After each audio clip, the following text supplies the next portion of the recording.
Yeah. Was that something? And you know what? Nobody did. You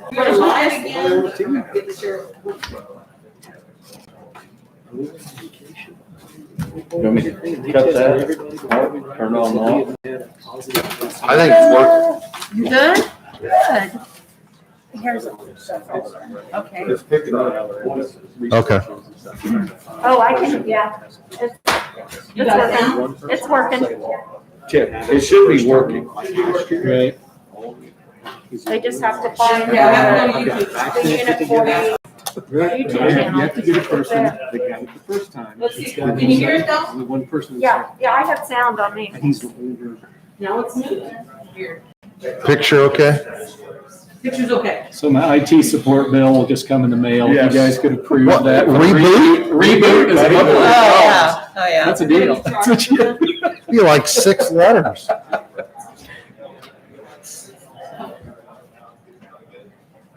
Okay, Yeah, it's working. All right. Whew. all right. Oh, the little 6:13. delay. Let's recognize Denise again. Let's what? Let's recognize Denise. Denise so everybody can hear Okay. it. At 6:13, after some technical difficulties, we're going to start our meeting again. First, we have an acknowledgement from Mr. Doan. Sure. Just want to make sure that everyone, Denise Anderson, a retiring cafeteria manager, we invited her to attend this evening but could not. However, I want to bring it to the attention of the public and to the Board of Education. We want to thank her for her 24 years of service to the district. She's led our cafeteria department for all 24 of those years and spent countless hours and working with multiple staff and multiple schools and multiple kids. So we just want to say thank you to Denise and wish her the best in her retirement. So 24 years, she'll receive a paver, and that will be put out in front of the high school monument. So I just wanted to pass that along and say thank you to Denise. Thank you, Denise. All right, next we will be recognizing visitors. First, I'd like to read a statement. The Unit 40 Board welcomes comments from our community during this time. Speakers are limited to 5 minutes, and we will notify the speaker when there is 1 minute remaining in their allotted time. We ask that all speakers identify themselves and share their information in a respectful and courteous manner without the use of profanity and personal attacks. Please keep in mind your audience may include children. We appreciate your anticipated cooperation and welcome any comments that will benefit our goal of supporting the best education for the students of Unit 40. Thank you. All right, tonight we have several speakers. First is Eddie Kavanaugh. My name is Eddie Kavanaugh. Would you speak into the, yeah, so the people at My name home. is Eddie Kavanaugh. I'm the VP of Energy for Effingham, I believe. And I wanted to briefly discuss the bid process that we do on fuel every year. There seems to be multiple concerns and confusion on what Opus rack price is required. It states in the bid that you send out that you want the Opus rack price from August 10th, 2021 at 4 p.m. Prices change at 4 p.m. in the afternoon, so the Opus rack price will be for the next day, not the date stated on the bid. This has been ongoing confusion prior to myself being in charge, since I've been in charge, and I think the board needs to address that because our competitor used a different rack price. I'm not saying we were the cheapest because we weren't. I'm not asking to change who you're going to award the bid to. I just think we need to get some clarification on this moving forward on how you approach that. Because it's not fair to anyone that's bid, whether it's Equity, FS, Millers, regardless who the vendor is, we need clarification. Because that's been, like I say, an ongoing problem in the past. And in my opinion, I think you need to get some clarification. I think it needs to be rebid so that we're all on the same playing field on this. Like I say, that's not my decision to make, that's the board's. You know, the Equities served the community for many years. We've done a good job for you guys. And like I said, we'd like the opportunity to revisit this and have some clarification on how we move forward on that process. Do you have any questions for me other than that? Actually, I did. Okay. Would a clarification help you if the bid was stated for the rack price, let's just say at 3:30 on a given day? Is the 4 o'clock time, is that what the confusion is? How the other school districts are doing it, they just want an Opus rack price for August 10th. So then when we print it off, the August 10th date on our Opus rack matches what your bid request is. That's how it's done at almost every other school district. This is the only exception. And like I say, I've talked to my predecessors that still work the equity in there. They seem to be confused about it. And like I say, every year when we open it, it never fails. One company or the other always has the wrong bid. So that's why I think we need to get some clarification on this moving forward. So the rack price doesn't change on that day, during the day, from 8 AM to 4 PM? No, Can't there that's be a not. fluctuation? Typically, Marathon, which is who we're using for this particular rack price, typically they send their pricing out between 4 and 5 people. But the price actually changes. Price notifications change at 4, and then 6 PM is when it goes into effect in the evening.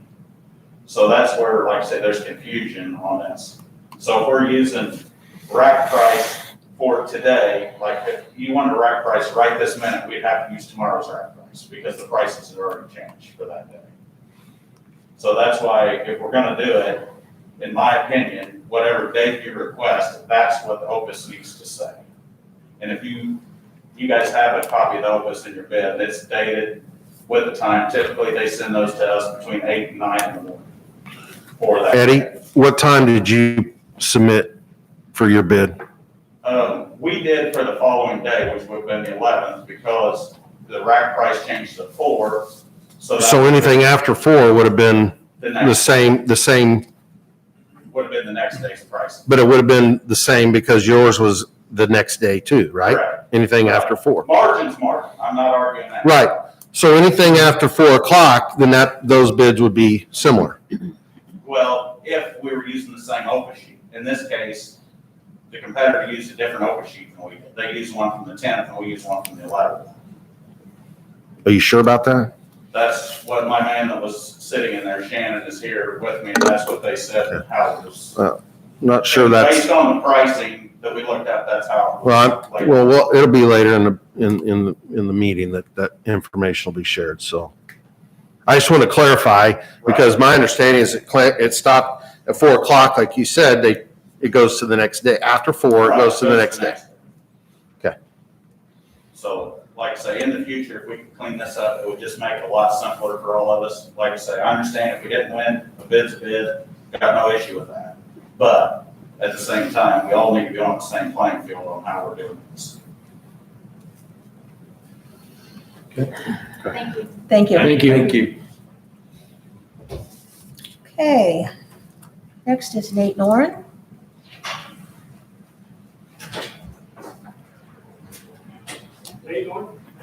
Can we tell them who's on deck so they're Pardon me? ready? Yeah. Can we tell them who's on deck Jason? so they're ready? Jason, Dallas is next after him, and then Amy Conert. Oh, they're all coming in? Okay.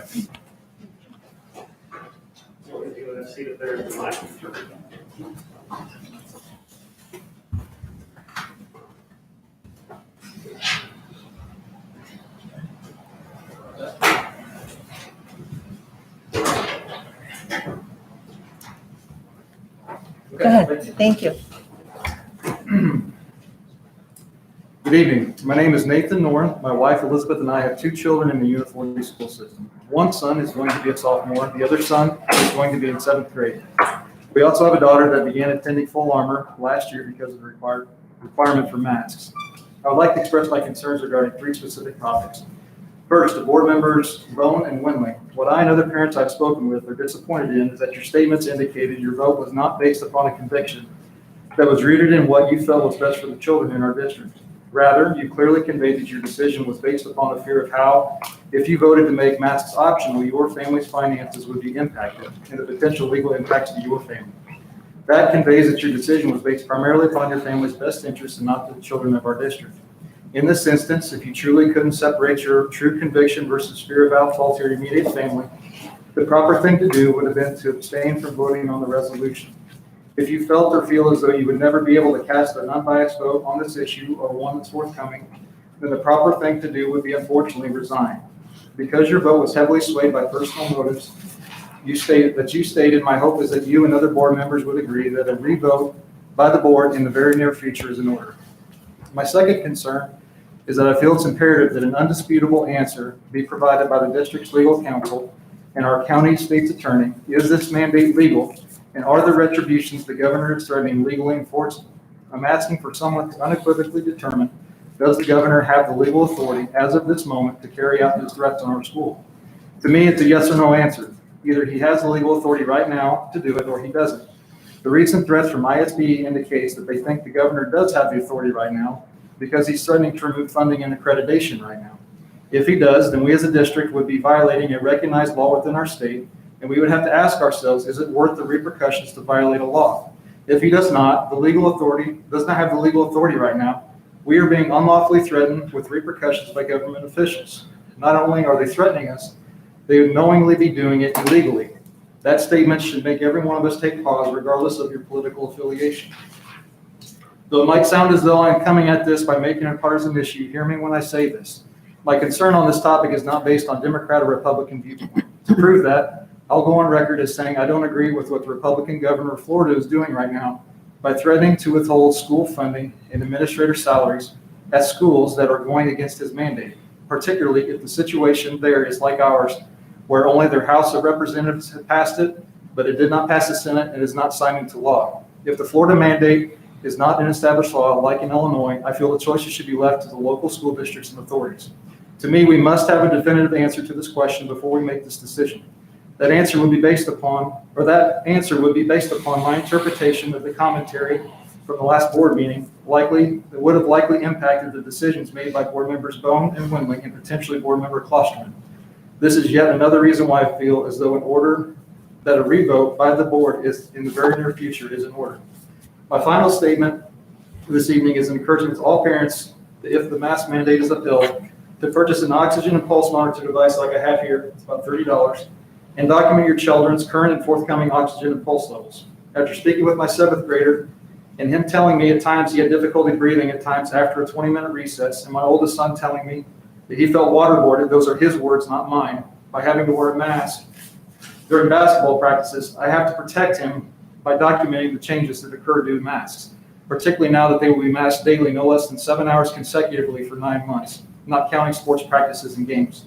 I'll be documenting my children's health statistics before sustained mask usage is in place so I can set an unbiased baseline. And if medical issues arise that stem from prolonged mask usage, I would have actual data to pursue legal recourse. You have 1 minute If the left. board were to require mask mandate on fear of retribution by an unlawful mask mandate, and children begin developing respiratory issues they might carry with them the rest of their lives, I would think that would put the district at a significant legal liability as well. Again, if it's unlawful, I think that would open up the district to have significant liability as opposed to if the board following a lawful mandate. This is yet another reason why it's imperative that the answer to lawful versus unlawful must be answered unequivocally. Thank you. And the only thing I have left is I also did like my own personal test on this, and I started at oxygen level 100 down to, at 7 hours, I got down to 94, and at hour 9, I was at 93, and that's just sitting in my desk, no physical exertion activity at all. And based on some just common things you can find on the internet, anything between 93 and 94, you need to seek your general practitioner. 92 or less, you need urgent medical advice. Thank you.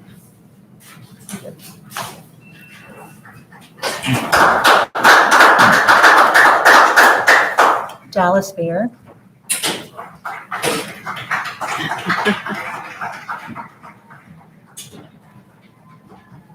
Hello, my name is Dallas Bear, and I'm a resident here in Effingham, who lived here for 20 years. And we want to thank you for your service, and thank you for the opportunity to speak just for a moment.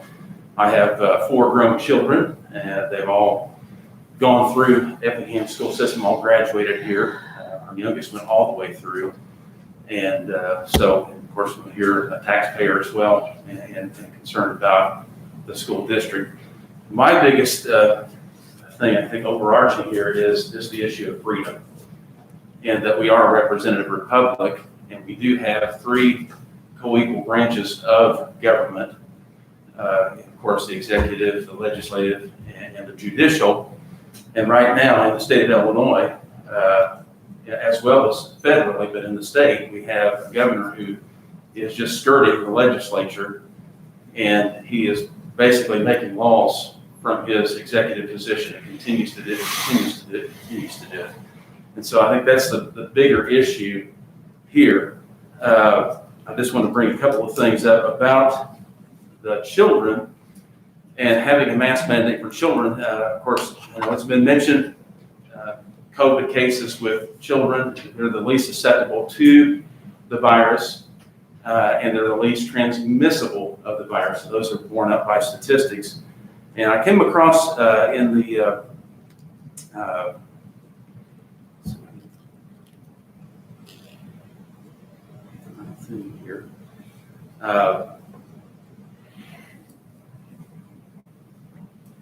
City Journal, and it says, it's talking about school children ages 18 and younger and the COVID virus. And it says that CDC numbers show that more people under the age of 18 died of influenza during the 2018-2019 flu season, a season of moderate severity that lasted 8 months, than have died of COVID-19 across more than 18 months. What's more, the CDC says that out of every 1,738 COVID-related deaths in the United States in 2020 and 2021, just one has involved someone under the age of 18 years of age, out of 1,738. And out of 150 deaths of someone under the age 18 years of age, just one has been a COVID-related death out of 150. And yet the CDC declares that school children who learn in part from communication conveyed through facial expressions should nevertheless hide their faces, and so should we as their teachers. Just the fact that it's not a threat.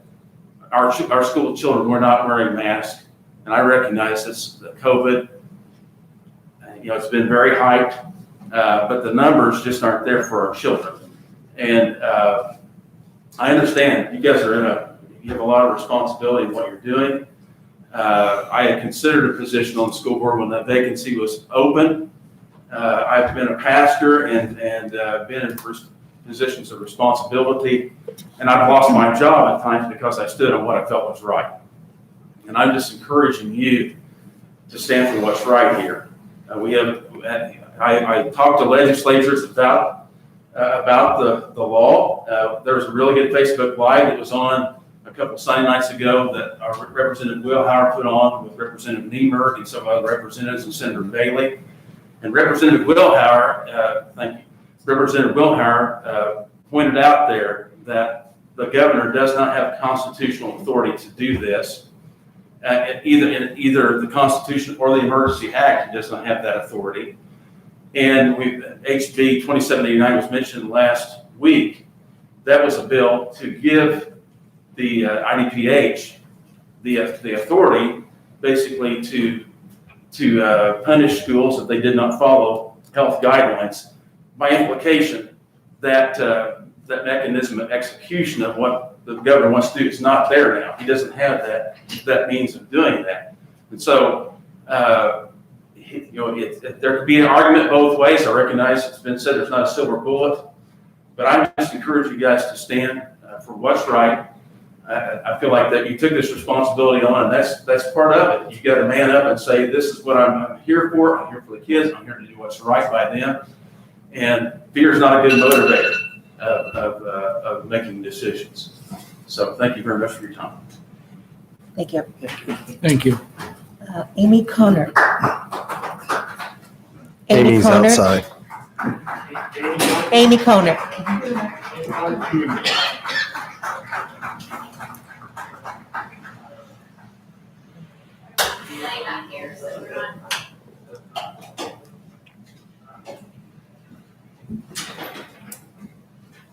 Good evening. My name is Amy Kunert, and I am the mother of a current junior in high school this coming year. And I also have 2 adult children that have attended and graduated from this district. First of all, I would like to publicly thank Chad, Brad, and Jane for being courageous enough for doing the research ahead of time and to make a confident no to mask mandate vote last week. We as a community, or at least 85% of us, we were told according to your survey, are very thankful for board members who are willing to make a stand on behalf of our most precious targets of this tyranny, our children. I want to tell you all that I'm angry, I'm worried, and as many of us have, I've had countless nights of waking up and pondering all the mess that is going on right now, not only in our country, our state, but now right here in our hometown, our beautiful rural American hometown. We've waited too long to stand up against this tyranny, and our constitutional rights are slowly but surely being stripped away, little by little, right by right, and we just let it happen. We are being bullied by our governor and the Illinois State School Board. So I ask you, is this a lesson we want to teach our children? Just comply with your bully, even if you know it's wrong?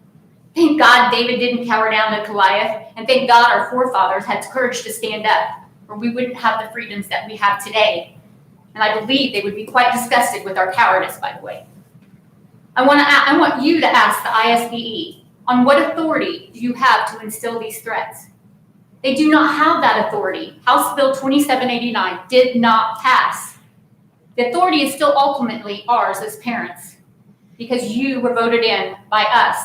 And I might add, I went and looked up the article in the Effingham Daily News when many of you were running in 2019, and you ran on the basis that you were going to represent the community and the parents, and you have failed us. So I want to ask you also the questions in regards to personal liability.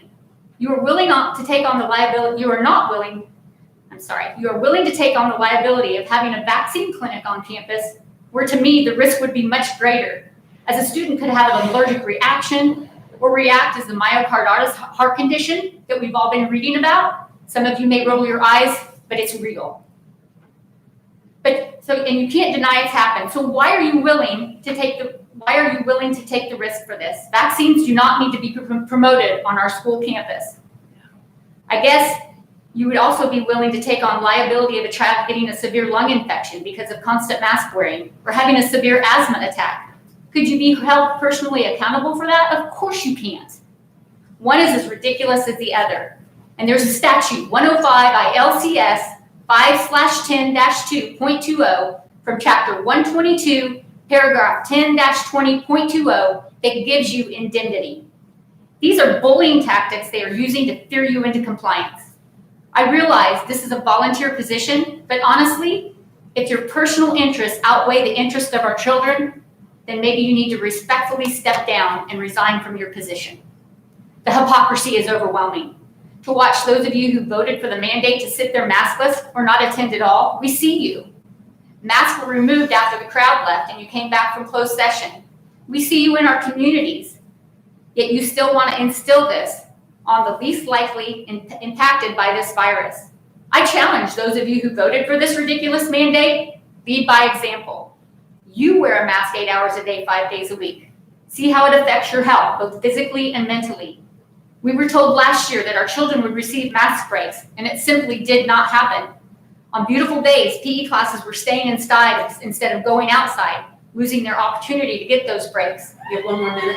Many teachers and administrators were very harsh and dictate about mask wearing. Students were asking for mask breaks, and we're told that they couldn't. The masks that these children are wearing are filthy.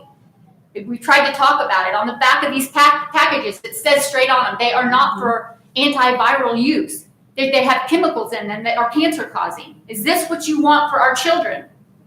Why, as the largest school in the county, are we not leading? The smaller districts around us have stood up for our children to make masks optional. How do you think that makes the students of Unit 40 feel? It's time to take a stand. And I propose that this board's decision to make mask mandate be reconsidered. I propose that we rely on our constitutional rights and freedoms of being Americans to simply have a choice. If the children's parents and children want to wear a mask, let them wear a mask, no judgment. But let those us parents that do not want our children to be masked have a choice. Thank you.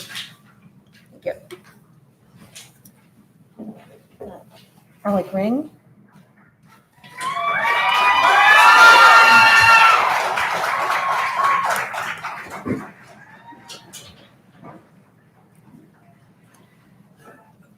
Hi, I'm Alec Ring. I spoke here last week. I have 4 kids in Unit 40 School District, and needless to say, I was a little lawyer to look through that to help to see what the legalities are on the liability of those policies.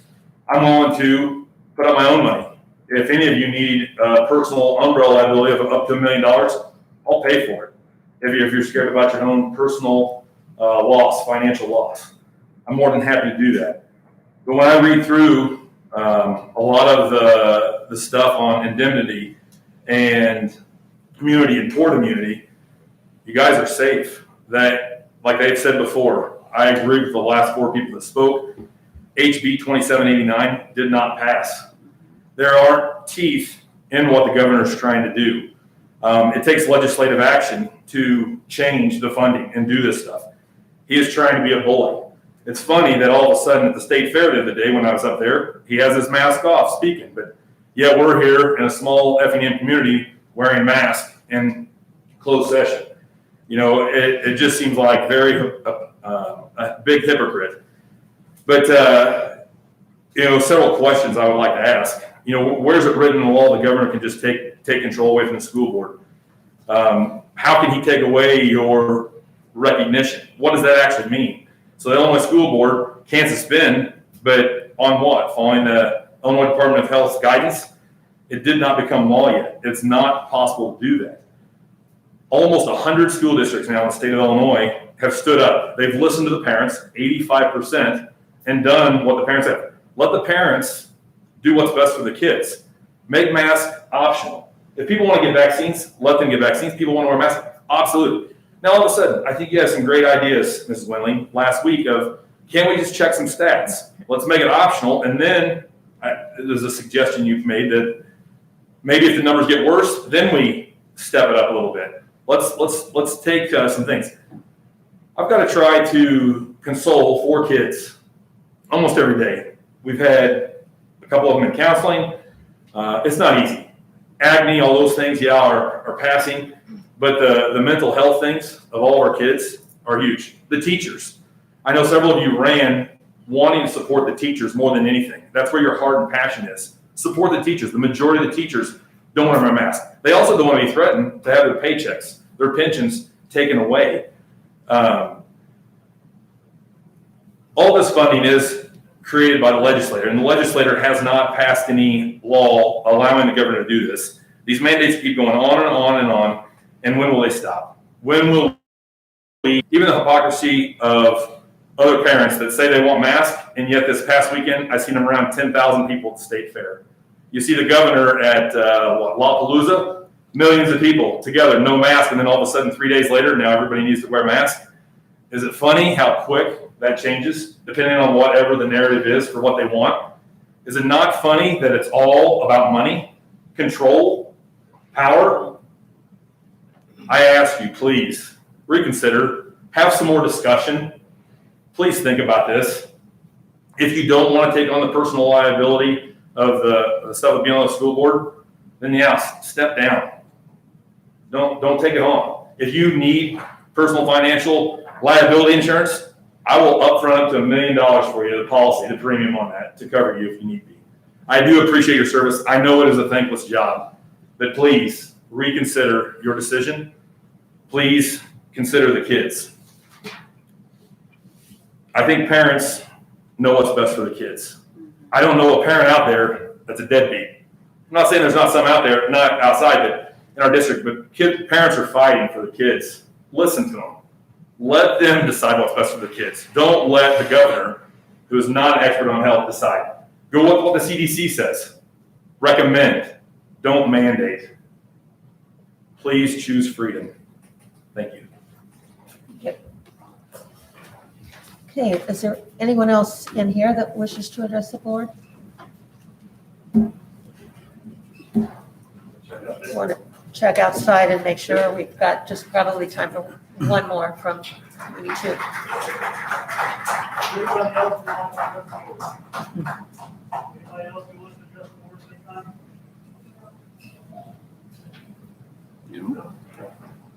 No. Okay. Thank you. All right. Next on the agenda is the financial report. Mr. Fox.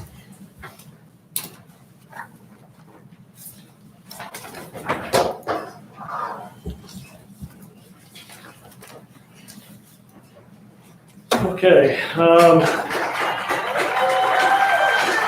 we finished July with net fund balance of $21,294,695.52. Operating funds made up $17,469,694.20. And HLS funds made up $2,414,203.07. Revenue in the education fund, we received locally $215,433.16. From the state, we received $21,482.77. And federally, we received $414,650.26. All expenses over $5,000 broke out separately within your packet. And our recommendations this month would be to reimburse the interest account in the amount of $89.94, and the payment of bills in the amount of $655,386.81. All right. Are there any questions for Mr. Fox about the financial report? All right, then I'll entertain a motion in a second to approve the financial report to reimburse the interest account in the amount of $89.94 and the payment of bills in the amount of $655,386.81. I'll make that motion. Motion by Brad. Is there a second? Second by Chad. Roll call. Brad, Yes. Jill Wendling, Yes. Jane Wilmer, yes. Chad Thompson, Desha Ware, Yes. Steve Bone, Yes. Robin Klossman. Yes. All right, next, the consent agenda. That motion carried, by the way. Consent agenda. First, we have minutes enclosed from the July 26th, 2021 meeting. We have no cafeteria report. We do have a couple of student teachers scheduled, well, one student teacher and one practicum. For Verdina Letourneau, student teaching with Sarah Shabbing, the fourth grade at Central during the first semester. And Kaylee Holman, a practicum teacher with Lori Melville and Karen Littleford in third grade in art at Central. Fundraisers, we have two fundraisers. We have the EJHS boys baseball team selling apparel, t-shirts, hats, sweatshirts to raise funds for baseball program in the fall of 2021. And at EJHS, I think this is a building project, selling cookie dough, popcorn to raise funds for students' classroom items starting in August 31st of 2021. We have no field trips. We also have an updated superintendent's job description. We collaborated to update that. It had been several years since that had occurred, and that is enclosed. So I would entertain a motion and a second to approve the consent agenda. Make that motion. Motion by Steve. Is there a second? Second. Second by Jill. Roll call. Jill, Yes. Jane, yes. Chad, Yes. Desha, Yes. Steve, Yes. Robin, Yes. Brad. Yes. Motion carries. There is no correspondence this month. Superintendent's report. Okay, thank you. The foundation meeting report from August 9th, last Monday, is in the packet. Just a couple items. Homecoming parade will be October 6th, and breakfast with Santa, they're talking about possibly December 4th. They're also having discussions about teacher grant requests and whether that would be fall or spring. And then they, looking at some of the terms for the directors. It also looks like they're going to have goodie bags for teachers to start the year. And I think they're looking at a couple other projects to start the year as well to support teachers. So just wanted to pass those along. Any additions? Any questions? The other item I wanted to share, and I have to look at my phone because I got an update at right around 4:14 on registration. if I can read it. Oh, my goodness. Glasses on your face. Oh. I can't even see them with the glasses. That's how small it is. Sorry about that. My goodness. All fogged up. They are a little bit. So right now, we have 2,415 total students in the system. 2,380 have been submitted. So 2,380 have been submitted. That means 98, I believe, have been, I think that's 98 or 88 been not submitted, and means about 190 or so, 95, I believe it says, that are remaining. So quite a bit in the last week. I don't know if you have any comments, Jason. I know that you kind of used to Yeah, look at in that. the last week, that's gone up from about 70% or submitted to 90%. No, that's submitted. great. And that's due in fact to principals, assistant principals, secretaries, counselors, calling every student and then working through if they've lost their username, they reset those usernames, reset the passwords, get them on, and then follow them to make sure that they got it done. So in the last week, between Monday and Thursday, they reached out to every student that had not started the process yet or finished the process and touched base with them. So kudos to the schools and putting in that extra time to get done. So.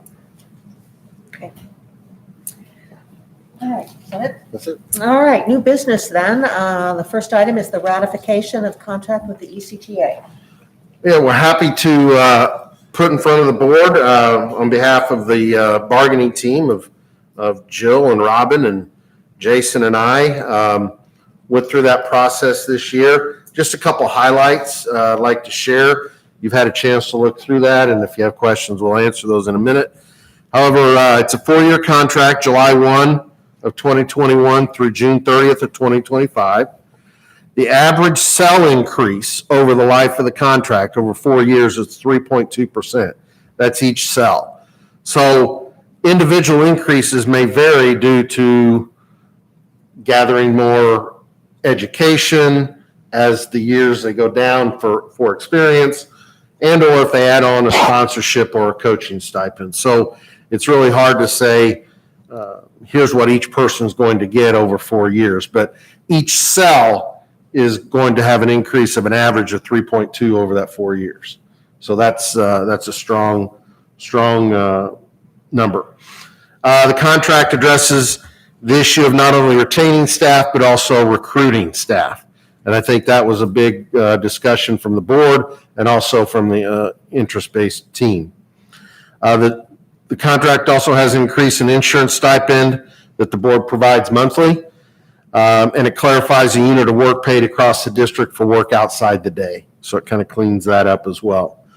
It allows for the district and the ECTA to work together to fill those positions determined to be hard to fill. Some examples of that, which we've talked about or I've shared, are whether it's English as second language, LBS 1, which is special education. Those are just a couple. So that option is there to work with we find somebody that we have a position we can't fill, and unfortunately we've had a couple of those, then maybe we can be proactive and do things a little bit differently. And so this contract would allow us to do that. And then dual credit stipends have been included for staff to teach courses as well. So we teach a lot of courses for dual credit at the high school. We have a high number of students that participate. And so we want to make sure that those individuals who are teaching that are doing that extra work, that they're going to get some extra stipend money for that. The district and the ECTA work together, come to an agreement that's win-win for both sides. The interest-based bargaining process was used, which is the first time it's been used in a while in our district. And this led us to a contract agreement in a quick fashion. I would like to thank the IBB team members on the ECTA side and also our board representatives, Jill and Robin, for their time, input, and leadership in the process for the district. I think everyone's extremely happy to present a contract for ratification for the full board tonight. I think from the teacher standpoint, what feedback we've received, especially from the IBB team, and then also the ECTA also ratified the contract last week.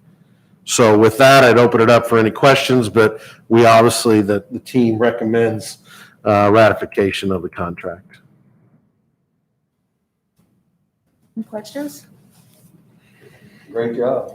It was a very positive experience, I have to say, and I think that everyone, both from the board's team and the ECTA, expressed a desire going forward to continue this type of bargaining because it was such a positive collaboration among the sides and ended in a very positive way. So, any questions? No? All right, then. I will entertain a motion and a second to ratify the contract with the Effingham Classroom Teachers Association, the ECTA, as presented. I'll make that motion. Second. Roll call? Jane, yes. Chad? Yes. Desha? Yes. Steve? Yes. Robin? Yes. Brad? Yes. Jill? Yes. Motion carries. All right, intergovernmental agreement with the Effingham Library. Shelley, you want to step up real quick, just if there's any additional questions? Shelley, I want to point out, has worked, it's been a year and a half with the situation we've been fighting, trying to get to an agreement on certain things. Nothing against the agreement, it's just with COVID and transporting to an after-school program and all that kind of stuff. That's what I meant. But I provided that in the packet for you. I'll just turn it over to Shelley if you want to talk about any of the highlights, but this is a win-win again for both the district and the library district. Amanda McKay at the library and I just have had several ongoing conversations about how could we maybe bridge a gap with our staff and then also provide transportation for our students. They host an after-school program at the library, and part of our role in it is to transport students to the library after school so that they can take part in that program.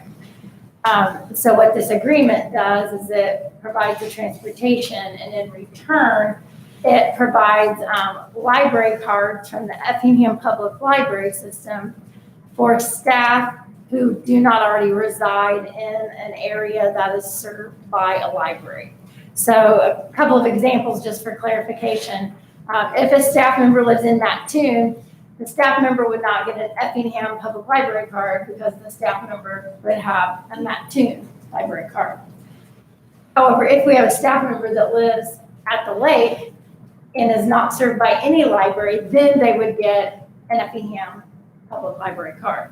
Anyone who lives in town already has access to a public library card. So what we plan to do is upon your approval of the intergovernmental agreement, the board is doing the same thing tonight as well. Upon your approval of that and their approval of that, we will start getting letters ready for those people who would qualify. So everyone's not going to get a letter. It would be just those who reside outside of a library service area. And I'm excited to be able to offer that service. Well, I want to say that benefit to our staff. I want to say thank you to Amanda and the library board, but also for Shelley. To work with. You know, this is another partnership in the community that that was sought out and developed and is brought for board approval this evening. Are teachers using the library to help in the classroom? They do. So the district has always had a reciprocal agreement where we can, do books. This is actually an individual library card for the individual staff member. So the card itself, it's a renewal, an annual renewal because it's based on residency and our employment. So it'll be an annual process we'll go through. But what it is it's not, they're not checking the book out on the library or for the Effingham School District. They're checking it out individually on their own library card. So the agreement for the card really rests between the individual and the library here in town. And so overdue books and things like that would be between the library and the individual, not the library and the school district. Any other questions for Shelley? All right, then I will entertain a motion and a second to approve the intergovernmental agreement with the Effingham Library. Motion by Dasha, is there a second? Second. Second by Steve, roll call. Chad, Yes. Desha, Yes. Steve, Yes. Robin, Yes, Brad, Yes. Jill, Yes. Jane, yes. motion carries. All right. Thank you, curriculum. I appreciate your. Thank you. Thank you. Curriculum committee recommendations are next. Yes, on page 81 is the first item up is the EHS Community Service Hour Requirement proposal. This was brought forward by Mr. Roberts and Mr. Hammer from the high school. Presently, 12 hours are required. And the proposal is to make 6 of those service hours based upon civics, and then 6 of those hours based upon through pre-approved organizations. And so you can see a list on number 3 on page 81 of some of those organizations that they're developing into, making sure that these are areas that students can work. Now, let me be clear, some students already did some work this summer which would count, okay, wherever they were done. But moving forward, there would be 6 hours in certain areas that they would need to be addressed within. So this doesn't apply to seniors? It does if they have not, well, it does. It does. But if they've already done 5 or 6 hours this summer prior to any adjustment, it would count. What if they've already done 12 hours? Well, then it would count. Oh. But this is, for those that, That's we have quite a few that. And they indicated that the 6 hours earned in classroom activities are really part of the required civics class that seniors have to take, or government class, I'm not sure what its technical name is. But, and these are part of the assignments they do for that class. And the first one about attending a local government meeting, if you'll note, those are all meetings that they can view online. So, that was important too. So those 3 those 6 hours would be all done as part of their class assignment.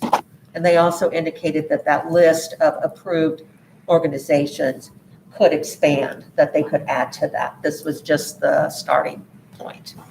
And I think, this hasn't been really updated in a number of years. And so I think this is a good first step. And I think the curriculum committee agrees with that. The fact that let's make some adjustments and then evaluate and see how it goes and then kind of go from there. So I think this is kind of a first step situation.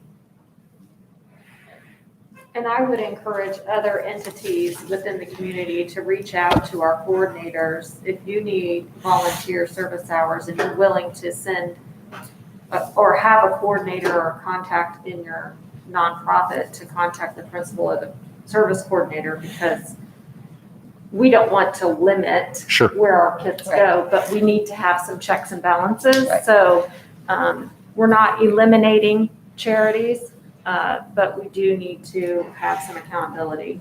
They had indicated, following up what Jill's talking about, they'd indicated some of the problems that they'd had in the past was if there wasn't a designated contact person in a certain group and they needed to double check on hours or whatever, because sometimes what the students turned in might be a little hazy. Sometimes they just didn't, it was difficult to do that. It was difficult to have any kind of a check on that. And so that's why they decided to limit these, because, and these would be groups that would have someone designated that they could contact, so. Anything else? That's it. All right, then I will entertain a motion and a second to adopt the proposed community service hours requirement plan as presented. I'll make that motion. Second by Desha, roll call. Desha, Yes. Steve, Yes. Robin, Yes, Brad, Yes. Jill, Yes. Jane, yes, Chad. Yes. motion carries. Finals policy. This information's in the detailed agenda, but discuss the finals policy. Utilizing absences for one of the parameters is not recommended. What we found in last year, and it expect the same as with kids in possible quarantining and back and forth and symptoms. It's just not an accurate information. And so what the curriculum committee did is go through that with Mr. Roberts. And what we put in front of you is on the bottom of page 4, top of page 5. There's really no appeals process because of the illness, because that was based upon attendance. So remember, all students take first semester finals. It's really the second semester we're talking about. We thought we'd try to address this now so everybody knows going into the year that these are the parameters. And so this was brought forth by the curriculum, Mr. Roberts through the curriculum committee, and the curriculum committee supports recommending the changes that are in front of you this evening. This was a policy that we talked in our meeting that this is a provision for this year. And we talked about that perhaps there's a need for a broader revisit of the policy as a whole, because I think sometimes there have been some that have questioned whether attendance and finals should be connected. But that wasn't something for this year. We just needed a clear policy this year to move with. But maybe in the future, we would be re-examining that finals policy. Any questions? All right, then I'll entertain a motion and a second to approve the EHS finals policy as presented for the 21-22 school year.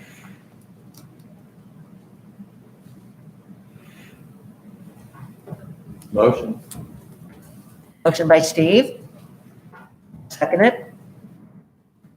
Roll call. Steve, Yes. Robin, Yes. Brad, Yes. Jill, Yes. Jane, yes, Chad, Yes. Desha. Yes. Motion carries. Hazardous bus route resolution approval. Okay, every year we come back with the resolution, ask for approval. Inside the district, there are a number of locations where students live next to railroad tracks. They'd have to cross railroad tracks to get to school, or they have to cross a major highway. Those locations are considered on a hazardous route. And so we have a number of those identified within our district. None of those have changed from year to year. If the house is by the railroad tracks, it's always been by the railroad tracks, but we have to annually ask the board to do the resolution identifying those hazardous routes so that we have them on file. It also helps us with reimbursement from the state. So we have a memo from our transportation director, Kristen Harvey, stated that none of those have changed and asking the board for approval of the resolution again this year. So, any questions on that I can answer for you?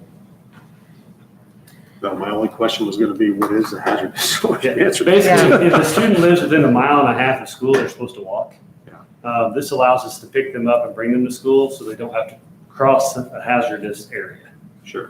And so the state has even in some areas extended that to any place that has gang activity as well, not just highways and railroad tracks and things like that. Actually, logistically, how is this investigated every year? Really, it's already set up. And then if we feel as a district that we have gang activity, road tracks, highways haven't moved. But if we feel like a gang activity area or something like that, we can submit that to the state and have it added to our hazardous routes. So But I mean, specifically, no, like a specific student isn't on a hazardous route. Do you double check that their address is the same the next year, or how is that monitored? Yeah, we do that with every student. So when we go through the registration process, they have to go in and identify what their address is. And if there's a change in address, it notifies the administrator as well as the transportation director. And they go in and verify where that student lives. That happens with all 1,800 kids who ride our buses. And so if there's any change in address, it notifies us, the computer does. We go in and verify that. Mrs. Niebuhr, who was here a minute ago, she can verify, she goes in and looks at those, as well as Kristen goes in. And then what we do is we get a list of every address in the county from 911. It's in our database, and so we verify that it's a real address, where it's at, and if it's inside one of these hazardous routes. So happens every summer. Okay, anything else from Mr. Phillips? I'm good with the way it's presented here, Jason, but it might be nice, especially since we have several new board members, and I don't know that I've ever seen it, it might be nice to have the actual detail that we're approving in this resolution in front of us, Sure. other than a note that just says no changes.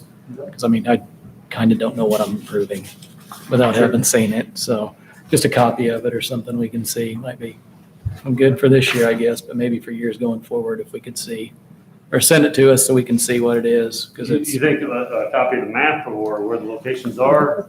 whatever the resolution. whatever the resolution you guys have that we're approving, I'd like to just be able to see that since we are approving it. Because that's what I was struggling with, Yeah. to even identify what I was. What we're, Topic there's no is going to detail be- here on what we're approving. And all the state requires, this Is one this- half sheet, right. that's the resolution. Okay. So I guess just for Yeah, curiosity to years see. ago, so- they identified the locations within our community, and since those haven't changed, we have to put that same number, application 40-80-1 in there. Right. And that just lets the state know nothing's changed, as far as we're concerned in our location. So, but yeah, I can definitely get you more information. Just see it. Okay, yeah, thank you. Okay, anything else? All right then. I'll entertain a motion and a second to approve the hazardous route resolution for the 21-22 school year. Motion by Chad, is there a second? Second that. Second by Brad, roll call? Robin, Yes. Brad, Yes. Jill, Yes. Jane, yes, Chad, Yes. Tisha, Yes. Steve. Yes. Motion carries. Right, the fuel bid. Okay, so we opened fuel bids on Thursday, August 12th. What we received is we received 2 qualifying bids, one from Effingham Equity, one from South Central FS. You heard tonight that there is some confusion, it seems like always around that, and I would agree we need to change the way that we have those bids submitted.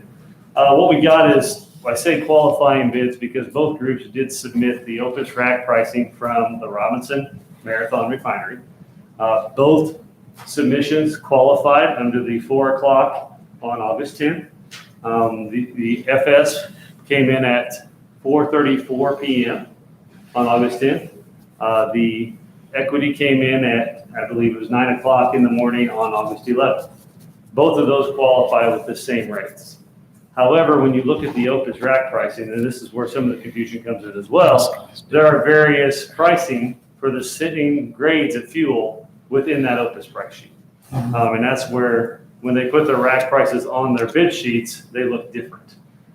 We reviewed it and found both pricing on both sheets.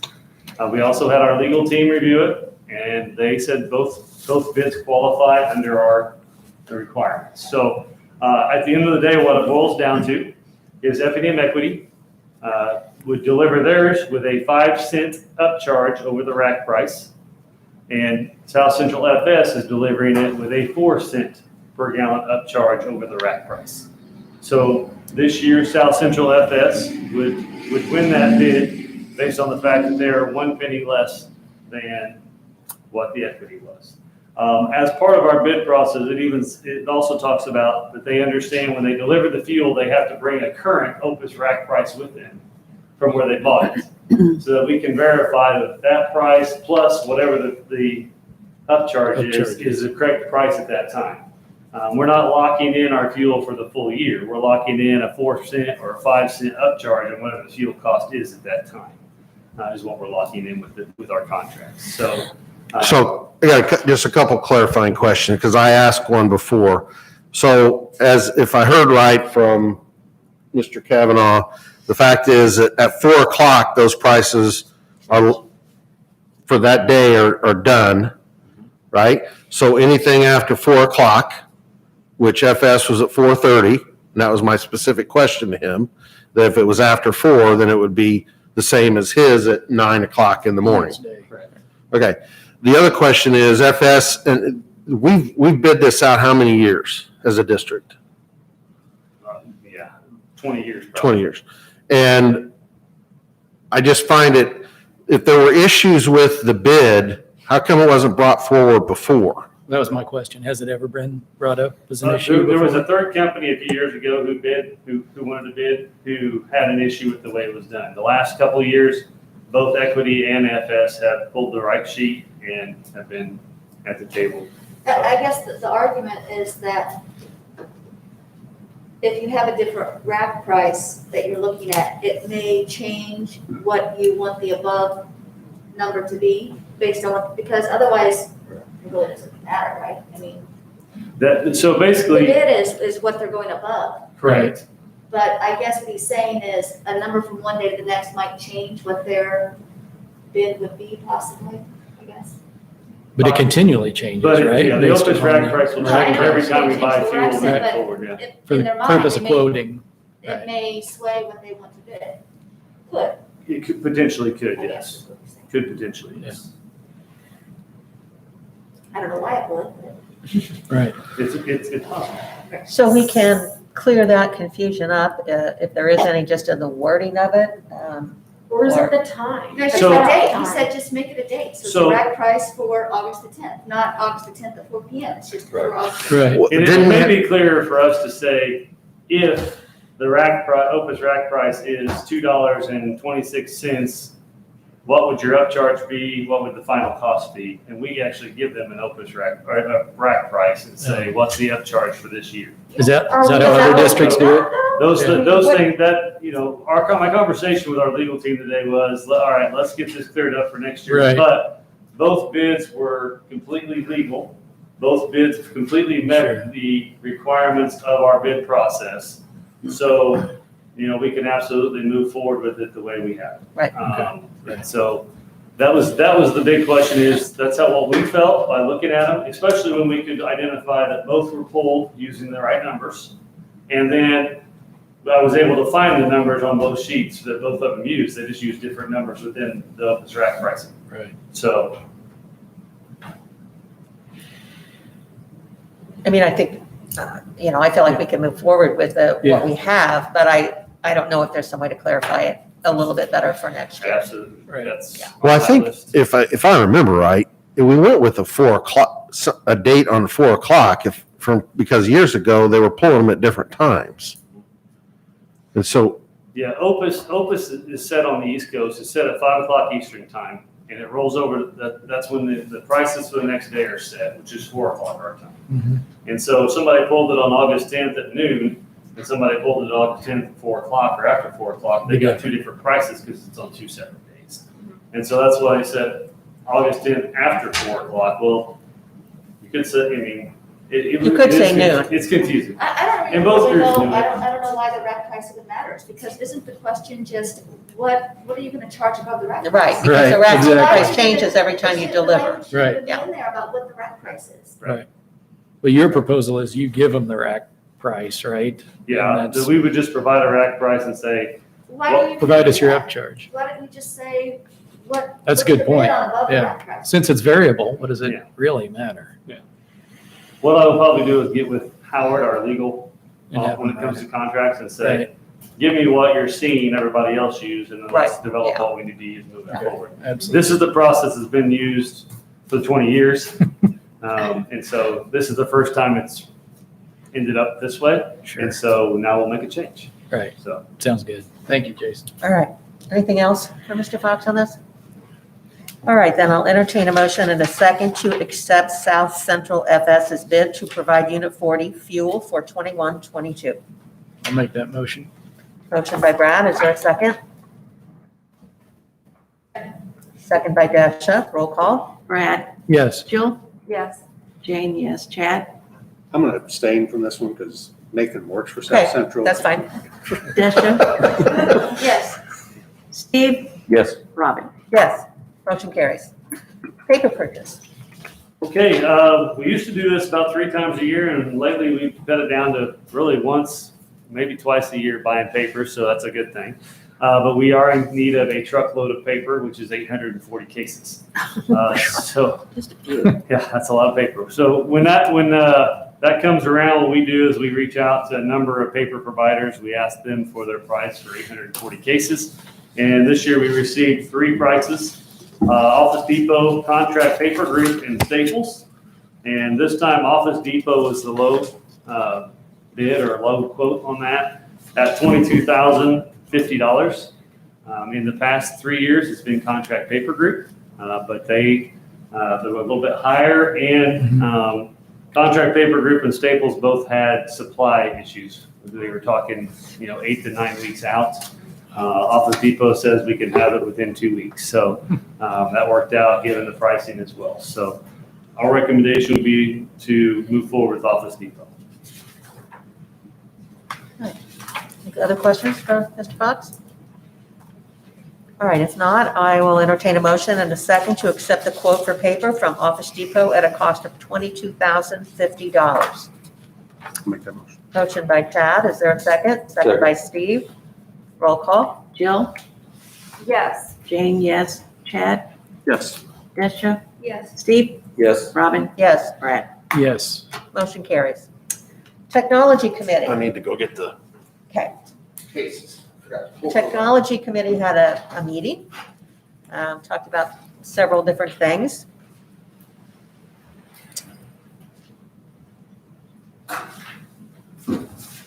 Okay, the first item is talking about device Cases. cases, thank you. What we have is what we purchased last year, the district purchased last year. And what we found is through IT, Emily, sorry, she's gonna be here tonight.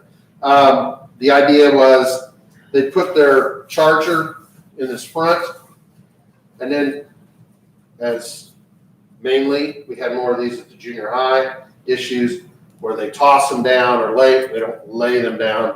Those chargers would then hurt the actual device. We see a lot of screen issues. So, yeah, we saw, we caused a defect in the screen, which caused black streaking across the bottom, but we do see broken screens across the bottom from. They would just turn it over and put it down on the desk, but they put it down with the charger down, and it would smash the screen. So. So, and they weren't lasting. Some of these are lasting 6 months, hopefully, if good. So this is what we have, so that's kind of one of the options. So we need to address that. This was one option that Emily brought forward to the committee. It's much stronger, and it has some padding. It still has where you put the charger here, but again, it's against the actual device. And you'll see when it comes around the difference in those two. Who are these for? These are for kids, for students. Every one, well, every 6 through 12 student has a laptop that they call. These are the ones for their laptops. This is what they had last year. Correct. Oh. It's Yeah. flimsy. There's not much to it for support. And then you have this one, but the issue with this one, well, if you look on the side, on the other side, Chad, if you hold it up, it does have a logo that they could probably do, but they're back ordered, I think she said. That's right. And doubt we could get that. But what she brought in front of the committee, and this is something, it's good that, because we don't know this, or we didn't know this, and she did, is that where she was before in her district, they did away with these shoulder harnesses It becomes slang. because they would swing, kids would swing it around. And so now, while it may come with the shoulder harness, we would take those off, and so they have to carry it. But anyway, this is a little different. You see where this part right here is for the charger itself, and that would be there, plus it has padding and a little more support. And so there were 3 different, or actually 2 options, really. That option would be back ordered, the one that Jill has. That would be what the committee felt, excuse me, was the second best option. So the Targus, just kind of give you an idea, the Targus case was about $13 to $15 a piece. These 600 Bubble 2 cases, the one that Steve has is called a Bubble 2. The data shows that most of the breakage has been at the junior high. That case is more durable, has that small charger pocket that's separate. It's $27 a case. So it's double the cost, double the cost. But she did some research, and some districts in around who have had one-to-one for a number of years use the Bubble 2, and they can get up to 3 years use out of those. And how long do we, if the computer doesn't break, then how long are we keeping those? Well, it's not been finalized, but what we were looking at is after that student would have those for 3 to 4 years is what we started with. We're not in that process We're yet. trying to protect it for 3 to 4 years. Yeah. Yes. And the current cases weren't even lasting 1 year at Do best. these cases come with any type of warranty if it's? I'm glad you asked. I doubt it. All right. Well, Well, here's, it is, yeah, deem, we get a charger, that'll cause damage. life, and here's a quote from Emily, shared some information, James Cook, it's spelled K-O-C-H, but he sells these. He says the lifetime warranty covers all manufacturing defects for the lifetime of the case, so issues that amount to 15% of the deployment total would be considered defect. For example, if you had 15 units out of 100 who had the same zipper issue, it would be considered a defect and would go through a warranty process. Warranty does not cover normal wear and tear that the cases go through over the lifetime of the case. Traditionally, we send some spares with your order to cover any issues you may have run into over the years. So right now, they could be shipped within the next month. So from the committee's point of view, looking at all these, it felt like that bubble 2 is the one to go with, even though it is just for longevity, and we would start at the junior high. So that's why the recommendation is for 600 of those at the junior high, and then we could look and see how those go, how they handle, or how they last. And because if it can last a junior high kid, it could probably last. What does the charger look like for these computers? Well, they're No, that long and about that thick. It's a solid piece. I don't- This is for that computer? Yes, it would fit. Emily said the charger fit in there it would perfectly, actually fit basically. right in there. Right, I actually been using that case for about 6 months as a trial, and the Yeah. charger fits in there fine, the laptop's fit in there fine. You like, Yeah, it worked out really well. It had a lot of protection, and it's held up well, so that's actually the case I was using, so. and then what happens? At the end of the year, they turn it in and they get reissued a different one in the years? No, their device will stay inside that case, it'll be clean. They're But it's actually, theirs. that is their device, they get it back every year, so it rotates with them for the 3 to 4 years that they have that device. Yeah. So, at the elementary, the cards stay there, but as they get to junior and high school, that device follows. Just for clarification, this is only about a half year old, Right. right? We instituted this, so Yeah. we're kind of trying to, we're learning from others and also some of the issues that come up. Because in some of the technology committee discussions that I sat in on, there was a question, why are we getting this same screen issue? And so, it takes a little while to figure out what's actually going on. So this could address that, and then also help our junior high kids maybe take care of the device a little better. I think we felt like we had some firsthand knowledge about that case too, because Emily's old district had used those cases, so she had had personal experience with them. Yes. And so, that's often better than just reading on it, And she felt like they were worth the expense, being a little bit higher because of the longevity of them, because they would last so much longer than the flimsy ones that we were buying for half the price, so.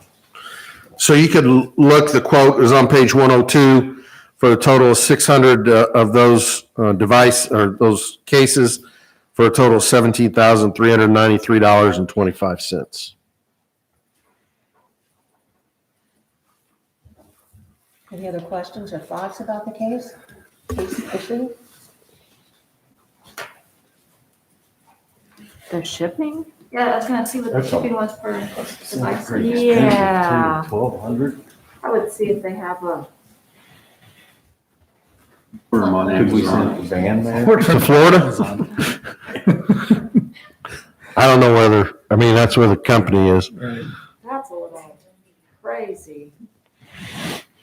Well, what we'll try to do is try to get that less, but we can't guarantee that. Okay, you ready? I will entertain a motion and a second to purchase 600 bubble tube cases at a cost of $17,393.25.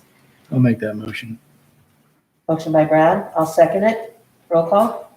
Jane, yes. Chad? Yes. Desha? Yes. Steve? Yes. Robin? Yes. Brad? Yes. Jill? Yes. Motion carries. Interactive board. Okay, one of the goals, we started last year with Southside and ELC and preschool of upgrading those.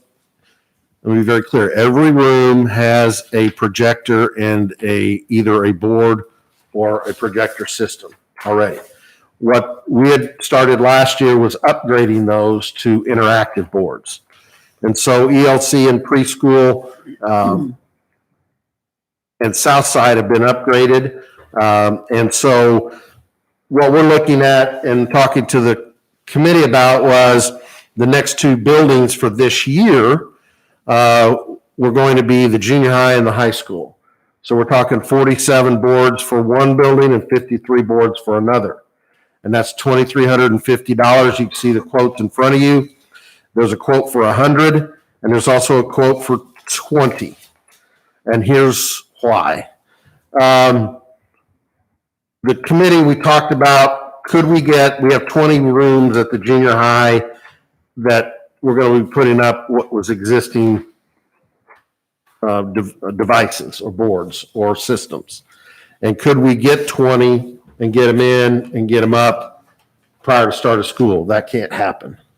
So we checked into that. Obviously, there's a lead time for these types of pretty much everything. There's a lead time.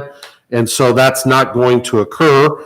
But we went ahead and asked for 20, if we bought 20 at a time, or if we bought 100. I would not recommend buying 100 at one time because of storage.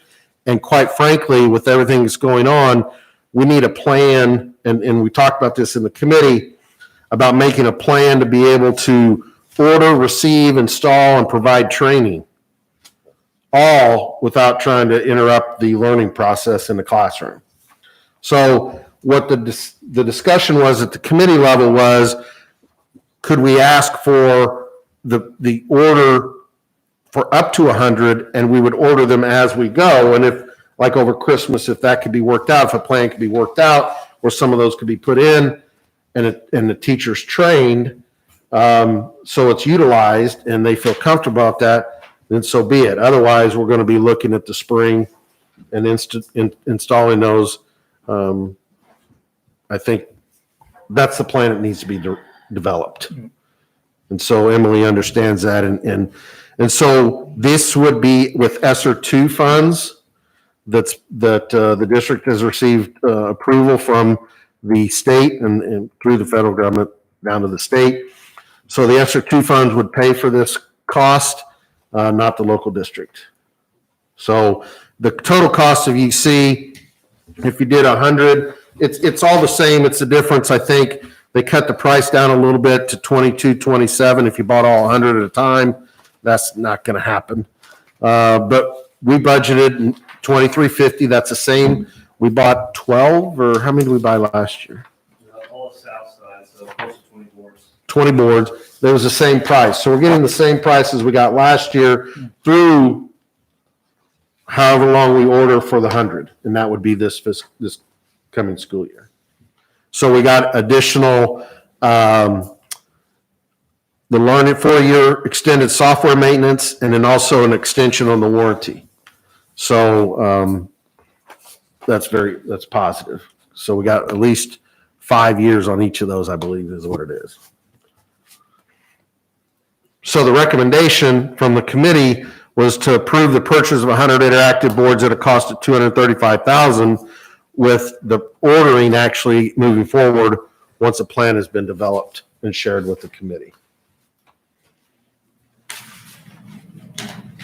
Jason, we talked about the fact that there were there were boards at the junior high and the rooms that have been redone. Are we putting back the old boards now? Yeah. Okay. The tech crew started on that actually today. Okay. We moved furniture back in those rooms on Friday. Tech crew started on today and knocked out several classrooms today. So we're just putting up their current technology Right. until we have a better plan in place for you. Okay, because there was some talk about the fact that should they put those up, if they were gonna just come down, but we agreed, yes, they need their technology when school starts, so, okay. That's- And this wasn't brought forward earlier because we just got ESER 2 approved huh? About last week. Yeah, I'd say at the most 2 weeks ago. So, All right, anything else, any questions still? All right, then I will entertain a motion and a second to approve the purchase of 100 interactive boards at a cost of $235,000. Make that motion. I'll second it. Motion by Brad, second by Chad. Roll call? Chad, Yes. Desha. Yes. Steve, Yes. Robin, Yes, Brad, Yes. Jill, Yes. Jane, yes. motion carries. FY '22 tentative budget. Okay, if you have questions as we go, just stop me, okay? Because this can sometimes get a little hard to understand.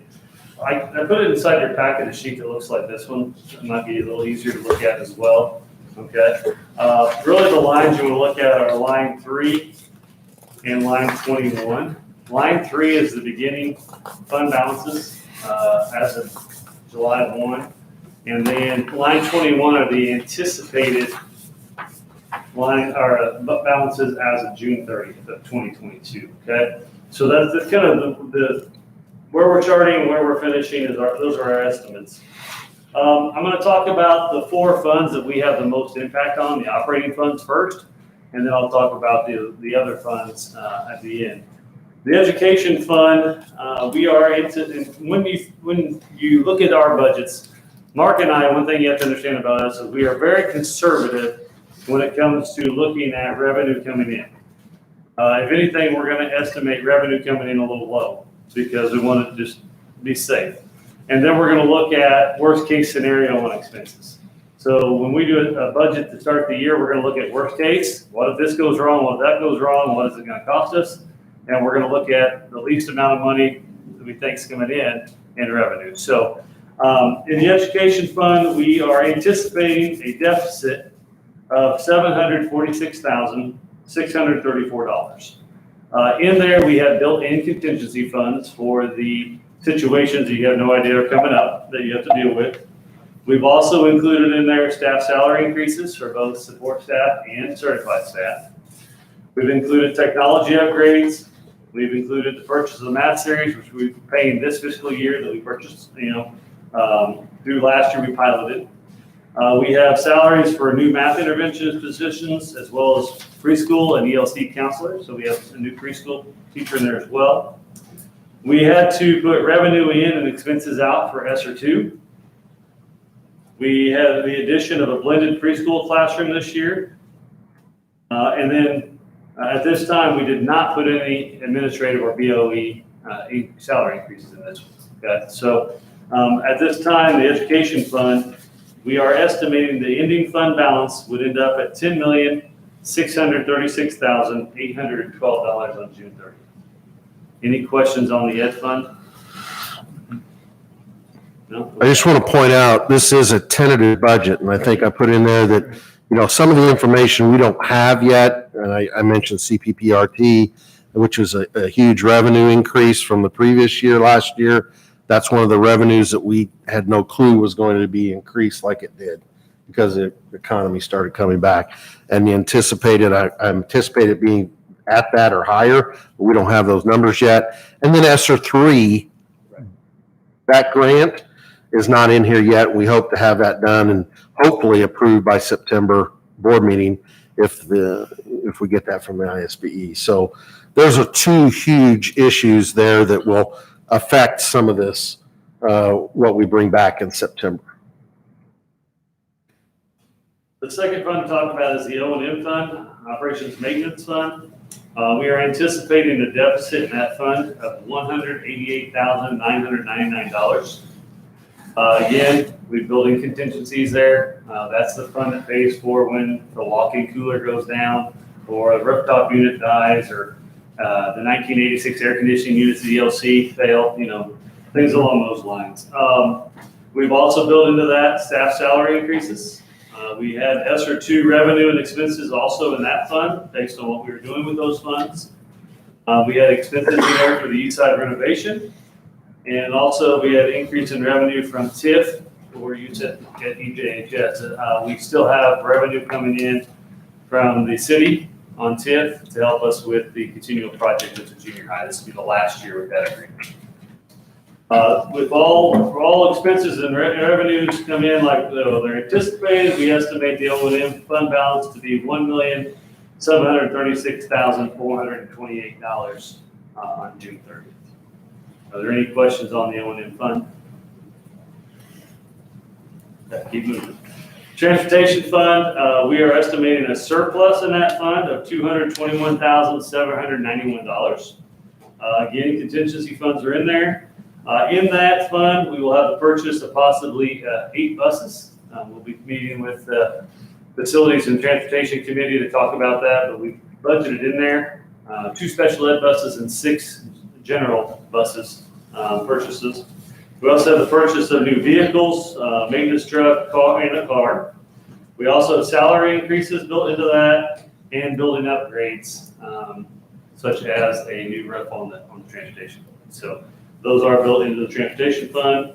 If all expenses and revenues are realized, then we are estimating the transportation fund to end at $3,786,558 on June 30th. Just as a side note, our reimbursements are what we call MCATs. The state actually paid 3 of the 4 payments in the actual fiscal year last year, and we got the 4th one in first week of July. It's the next fiscal year, but that's about as earliest in probably 10 years that they've actually we almost got all 4 payments in the year we're supposed to. So, and that happened we were short one from the previous year, so we actually got we got 4 payments, but it was an increase. So getting that money on time, that's why you'll see and hopefully that will continue, but we don't know that for sure, but that's the plan. The last of the the operating funds is the working cash fund.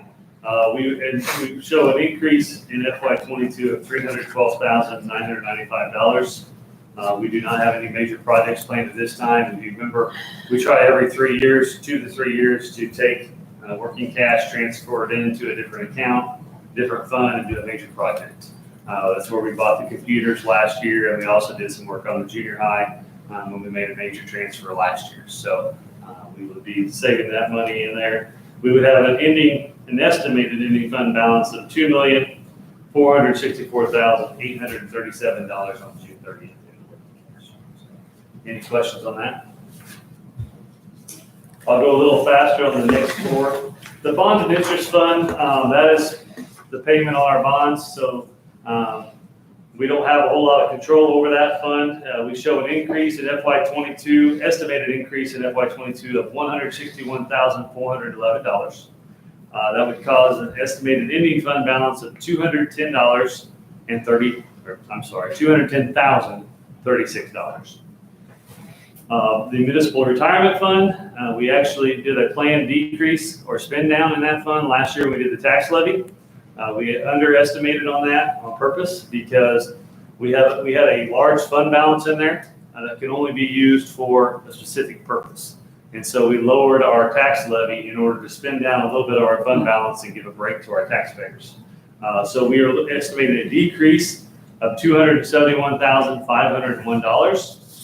But still estimated ending fund balance of $1,047,338. In the tort fund, we are showing an increase in FY22 of $20,339, which would cause an ending fund balance of $429,343. And then in the HLS fund, obviously we have a planned spend down or decrease in that of $3,321,505, ending with an estimated ending fund balance of $140,003. And that is the junior high project coming to a completion and paying off the remaining part of that. So, any questions on those other four funds that are less talked about, that we have less control over. really. My only question is on the HLS fund. Mhm. Does that correspond to the graph of fire prevention and safety? Yes. Why is it called that? Health, life, safety is what it's called. HLS is Health, Life, Safety Fund. And so basically, that is where, to spend HLS money, well, most of the time an architect has to submit to the state that there is a violation of code, school code, creating a health issue in the school. The state then comes back and says, okay, we agree this is a violation and you can use up to this amount of money to repair that. And that was the junior high. Yeah, when we did the junior high project, we didn't do any work on the outside necessarily, because health, life, safety addresses the needs inside the building, of things that are falling apart or things that are no longer working correctly, whether it be a fire alarm, electrical issues. And so that's why we were able to do the work inside the building with that. From the working cash capital projects, how do we go about selecting projects for that fund? Well, that would be a facilities and transportation committee probably that, there's a whole list of items. But that information, if there's specific things to look at, then that can be brought forward and we'll take it to that. That's how I would think we'd take it to that committee, have that discussion and come up with the board and share that information. Okay, thank you. It might not be facilities, we use that to buy Yeah. laptops, so that. Sure. So things, in the past, things we've done, we redid the tennis courts. We And resurfaced the track. resurfaced the track. What is it at that time? Another, I think he has a whole list of, Do we have a general idea of how much we spend usually, or? what we've done is in a 2-year process, we usually have done close to what it gets back to. So, if you look at on page,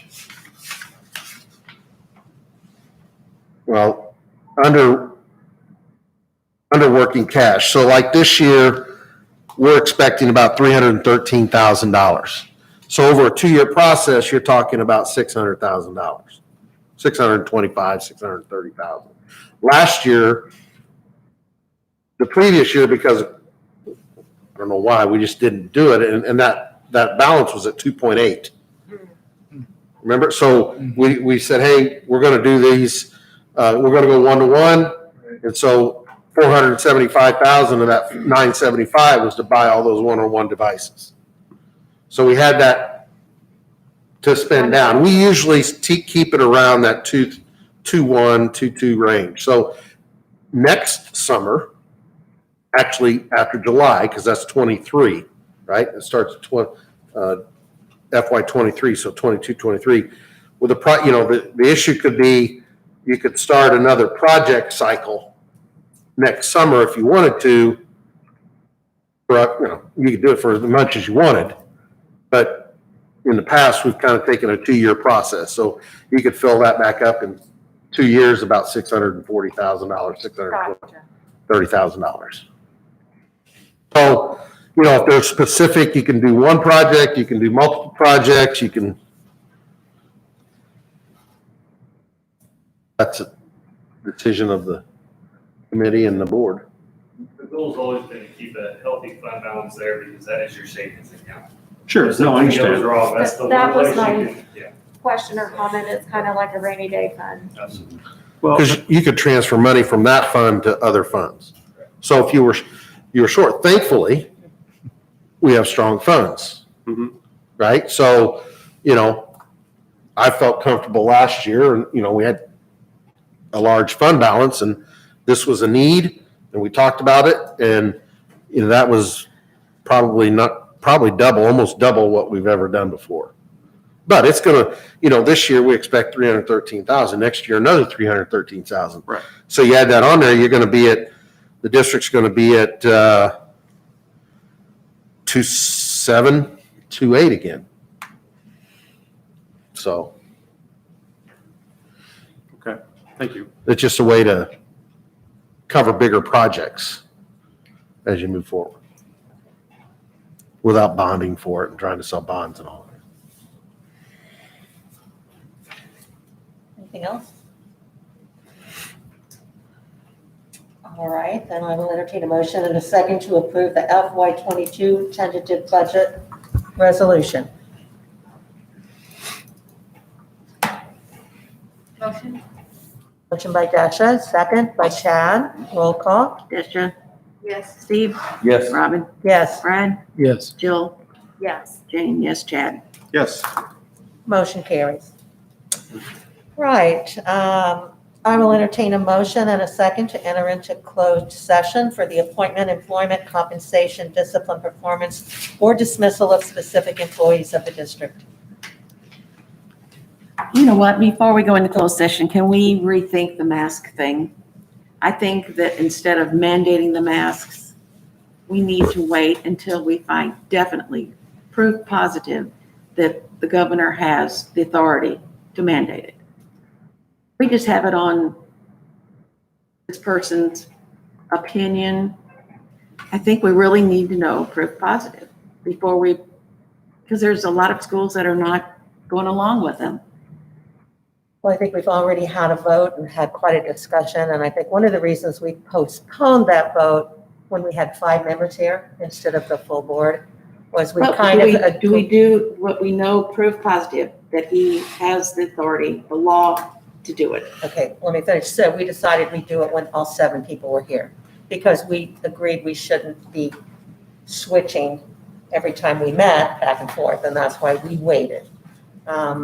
There is some, I know that this is controversial, but there is some information out there that the governor does have that right now, that power, because the Illinois Supreme Court already ruled and upheld that during these emergency situations that he can issue executive orders that are basically law. That's been upheld several times in the last year. You can dispute that, but that's what's happened. It was actually part of a conglomeration. They joined together like 4 cases in the Sangamon court. One of them was Bailey's suit that he had filed against the governor was put in there, and they found all of those didn't pass muster. And so the court gave the governor, said he has the power to do that. Now, that could change, who knows? But, these other schools maybe will do that. But there is some proof that he does have that power. So it's not just, and like I said, it could change, of course. The court they could change their mind, but that's the way it is now, so. So I wasn't sure whether to bring that up in open session or closed session. Since James brought it up, I feel the same way. I think that the last time that we voted on this, we were one of the first schools to vote on that. Since then, there's over 100 that have voted to make masks optional. I think, again, that there are other options that we could consider into that return to school plan. Brad shared something that Vigo County and Terre Haute, I know that's Indiana, but if there's some way to compromise on things, even if we were to look at masks when students arrive or between classes, or they don't have to wear them in the classroom or in extracurricular activities, I just don't believe the governor can make that I don't decision either. across the board, no question, no compromise in all areas of the state. And I would be open to make a motion to re-vote on that. I don't know if it has to be on an agenda, and I'm somewhat It new, does, so yeah. that's why I was going to ask about it later, but I support James. I'll just make a few comments because I need to share this information with you as a board, and I think I shared it today. Maybe, hopefully you had a chance to read through it, but I asked our legal representative exactly that same question, about House Bill 2789, and that was brought up this evening as part of the questions. So I'll just kind of kind of read through a little bit some of the background here from the district's attorney. The failure of the bill, House Bill 2789, to pass during the spring legislative session does not imply that the governor or ISB lack authority to enforce a mask mandate under the current Illinois law. Legal authority for enforcing a statewide mask mandate for schools already exists in the school code and implementing ISBE regulations. Sections 2-3.25 of the school code gives ISB the responsibility to determine adequate standards for sanitation, safety, equipment, and supplies, operation, maintenance, administration, and supervision, and to refuse to issue or revoke certificates of recognition for schools or school districts pursuant to standards established hereunder. ISBE regulations implementing section 2-3.25 provide that a school district shall be placed on probation if it exhibits deficiencies that present a health hazard or a danger to students and staff, in Administrative Code 120B2. School code also provides that ISB can withhold state funds from a school as a penalty, and that's 105 ILCS 5-1A-4.B. I just share that because that's the information that was asked for, not making a supporting or non-supporting statement, just sharing that information and I had this conversation out front that because House Bill 2789, the belief is that because it hasn't passed that the governor doesn't have the authority. And from our district's legal opinion, they've always had the authority. They would, from some things I've read. Now, again, what you read, you got to be careful, but it was to gather more authority and more power to affect school districts. So whether this governor has that ability or right, at this point, he does. Is somebody going to sue him? Sure. There's already a lawsuit, I think, from the Breeze area, and eventually it's going to get determined one way or the other. So I also know that last week we were sitting here and I was getting questions about, well, what do you think is going to happen? And I'm like, well, I don't know because it's never happened before, but I can't see the ISBE and the governor just sitting back and not doing anything if they put out a formal mandate. And sure enough, on Tuesday, that occurred to a school district, and other letters have been sent to other school districts. Where it goes from there, I don't know. I mean, I think they've spelled it out in the letters, and where it goes and how far it goes, that's for the entities in those situations to deal with and work with. So that's kind of where the ballpark is. Yes, there are 100 school districts probably, and there may be more across the state. We have 860 school districts at least. I do know that in our area, or at least the meeting that I was on last week, was about, I'll make sure I get this right. I want to say 30 out of the 56 were mandating, but many of them had meetings this week.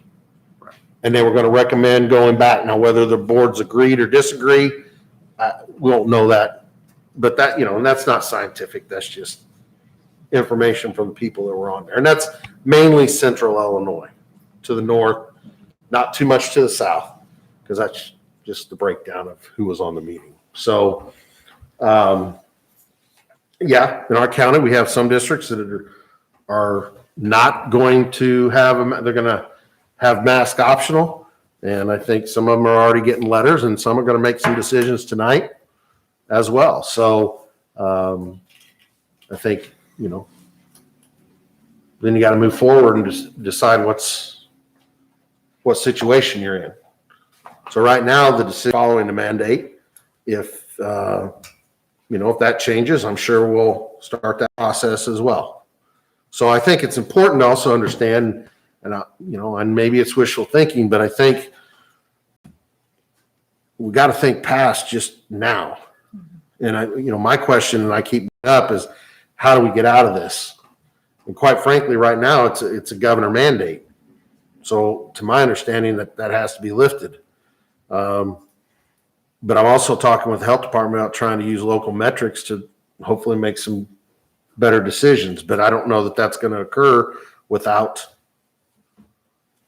a change in the mandate. That's just But I information. don't think we're going to see a change in the mandate until we force their hand to make a change. Well, He if has there's proven- already, I'm I'm finished. sorry. He has proven that he's not going to do anything until he's pushed to do that. One of the only governors that didn't go to jail, Edgar, I listened to him at Milliken one year at a graduation. He said, significant change does not happen in the best of times. And I think this is one of those times where we have to push him to get those local metrics. He will never give a county health department metrics like that until he's pushed to do so. He, just like last time with the districts. When we had the different zones in the districts, he didn't come out and do that right away. He was pushed to do that eventually. And I just think it's an opportunity for us to stand up and require some And of he those even said- opportunities. In July, just in July, that he recommended that the mandate or the mask thing be left to the local school districts and the parents until he found out that most of the school districts were going to go with optional. Then he decided, well, yeah, we need to mandate it because that's what I wanted in the first place. Okay, I think that one of the things that concerns me so much is that what I'm hearing is all political talk. It's all about the governor and rights and changing stories and so on. We're not talking about the kids. We're not talking about the kids' safety. There have been changes since last year because the virus has changed. We're not looking at a different variant of the virus, which they say is more transmissible to children. I was just reading the news, looking at the news before I came today, and they were talking about South Carolina. They've had a student die. They've had to close a school already that's only been in session for 2 weeks. Now, that doesn't mean that's going to happen here, but it isn't the same situation either as we think. And the medical professionals are saying the same thing. The pediatricians are saying the same thing. We're seeing more kids. We're seeing more kids in the hospitals. We're seeing more kids be affected by this. Young people. We're not seeing the older people as much this time, probably because most of them are vaccinated. And people are going to argue about that. But our first concern has to be about the health and safety of our kids. And, then there's all kinds of other things that go into that, trying to make their year more normal. That was our concern. We really want them to come back to some kind of normality. Is the mask normal? No. But what's different from last year? All the activities, all the athletics, a full day, a full lunch hour to visit with their friends.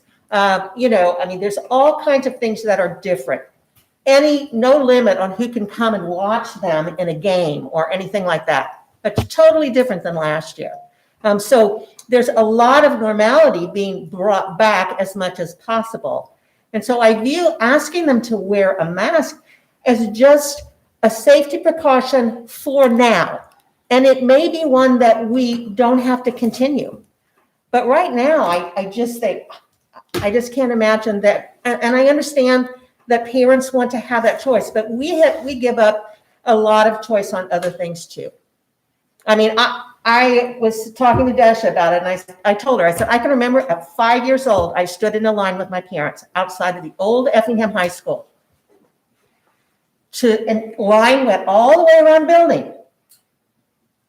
And we stood there, everybody in the community of Effingham, to get a polio vaccine. Little paper cup, sugar cube, polio vaccine on it. There was never a question about rights. Everybody in the community knew they had to do it. And that's why there's no polio today. Now, I'm not trying to argue the vaccine with somebody. That's their choice. But what I'm saying is, this to me isn't about rights right now. This is about safety in our schools. And that's what we're beholding as a school board to do. And right now, there's a mandate. Will it be lifted because the governor may not have that power? Well, the courts will have to decide that. We can sit here and say he doesn't have the power, but there's all kinds of people suing him already.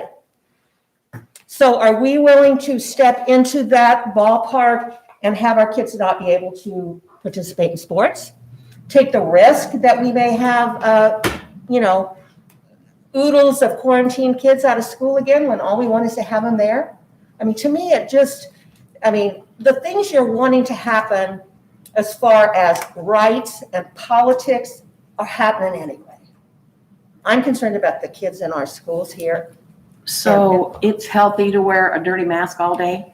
There's things that can be done to cope with that. We watch And- kids and- close at school. On the box of the masks, it says, this does not protect you against COVID or any other virus. I'm not going to argue that with Jane because the science says masks do protect. Well, That's then why why there are was they no putting that on the flu box? last year to speak of. No flu last year when kids had masks on. Well, So I'm not going to argue the points. I know people Well, have but- differing opinions. right, they do. And I'm not trying to make this political either. The governor is the No. one that made this political.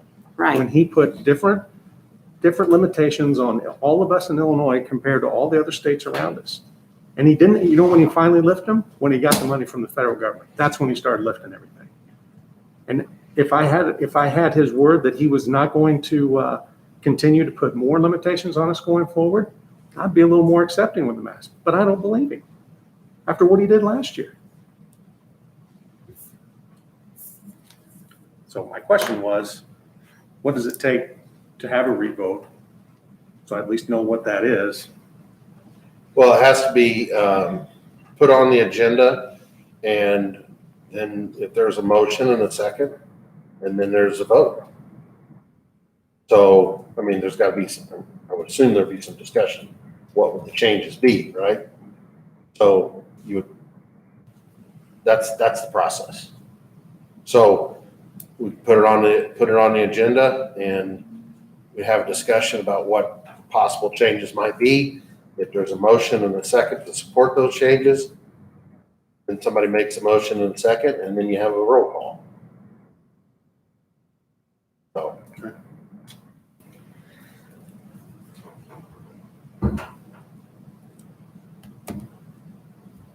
Anyway, I guess this would be as good as time as any to talk real quick about, did you already have the motion? No. Okay. All right. Just about sorry, I was taking advantage here, but We're not in closed session. right. Okay. The plan for safe return, the actual plan that's been approved, I kind of put together got some feedback and put together some frequently asked questions. There might be extra. And I appreciate the feedback that we received. Thought maybe I just might go over this real quick, just for knowledge. Safe plan as it is right now. Okay, the safe plan to school. Talking about what are some frequently asked questions. So the idea is, will my student be excluded from the learning environment to refuse to wear a mask? Following the plan, yes. All students must wear a mask in order to remain in the learning environment. I was asked that out there this evening. My answer was yes. Will the child be disciplined if they refuse to wear a mask? Potentially. The goal is to have the student return in the learning environment. Repeated refusal to wear a mask may lead to student discipline, either dress code violation or insubordination. It's a mandate. It's in our plan. We're asking for cooperation. We need to follow that. Will I be told to leave my child's school if I do not wear a mask at school events? Yes, indoors, all school-related indoors are mask mandatory events until further notice. Okay. Number 4, will the district refuse to pick my student up on a bus or van if they will not wear a mask? Potentially, all students will wear a mask on the bus or van. If they refuse, they may not be allowed on vehicles. However, if they've forgotten a mask, we just got those in today, right? Yeah, just delivered 2,000 masks to the transportation and to each of the elementary buildings. So the question about changing masks and wanting to, we have plenty of masks if we need, the student needs to change those. Addressing the fully remote option. No, the district will offer a less intensive version of remote for students who are forced to quarantine. We're following current ISBE regulations. And so those regulations are, just to be clear again,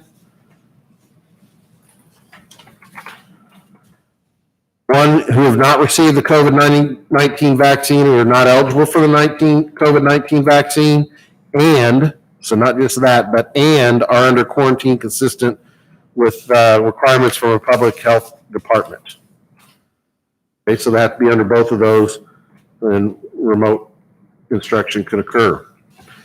Will visitors, mentors, and volunteers be allowed? Visitors, mentors, and activities involving external groups will be allowed. However, all participants are required to wear a mask. Will the school test my student for COVID if they have symptoms? The district is planning to have a BinaX antigen testing program for 21-22. I've met with the nursing staff, and but students, it's strictly voluntary. If the parent wishes to have the student tested, we're probably going to have that on a couple days per week. We cannot do this every day. We don't have the staff to do BinaX testing every day. Remember, this would be used if a student comes down with a symptom, and in the past we've been excluded for up to 10 days or until they get a note from the physician or healthcare provider with a detailed reasoning or of their symptom, or they can get a BinaX test and come back right immediately. Where is the nursing office located? Where exactly will this be done? We'll be doing it probably in 2 different places. Because my question is because they're not supposed to come to school with symptoms. Right. So can you come if you're like, say, I'm going to stay home from school today and go get this test? Can you do that?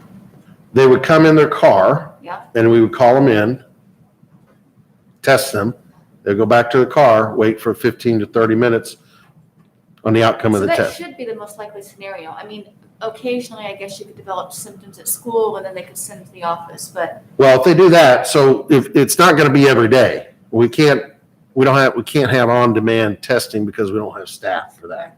You have to be trained. We have 2 nurses. So what we're looking at is probably 2 days per week, 7:30 in the morning. That's still yet to be determined, but that's kind of the plan we've talked about. So if I go home, if it's a Tuesday and Thursday, if I go home on a Monday and I want to, you don't have to. You can go to your own doctor. You can stay home for 10 days. But they can come back that next morning. Or if they go home on a Tuesday, then they got to wait till Thursday. That's still better. I mean, they can go to their own healthcare provider. We're just trying to save costs and trying to offer But this. you can, so you could go to, your healthcare provider and you can get the test, and if it's negative, even if you have symptoms, then what's the process exactly of getting back into school? Well, they could come back. And who do they show that to? They have to show it to the nurse. And we'll keep a copy of it. And then the other item is if they have symptoms and they come back with a doctor or medical provider's note, i.e. migraines, they've been treated for migraines and a headache is one of those, then we keep that on file so they don't have to go back every time back to the provider. Because trying to save parents time and money if at all possible. Again, it's strict, they don't have to use it. Nobody has to use it, but we just want to make sure it's available. So,